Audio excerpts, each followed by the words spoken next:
Kun etsit tietoa henkilöstä, muista, että nimi voi olla myös asiasana.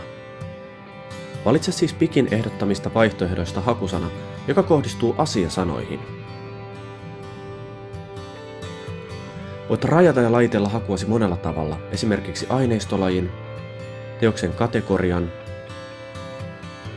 asiasanan ja julkaisuvuoden mukaan.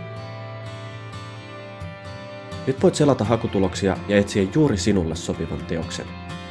Klikkaa teoksen nimeä, kun haluat tietää, mistä kirjastosta tai mistä hyllystä hakemasi teos löytyy. Voit myös jatkaa hakuasi Pikin ehdottamien hakusanojen avulla.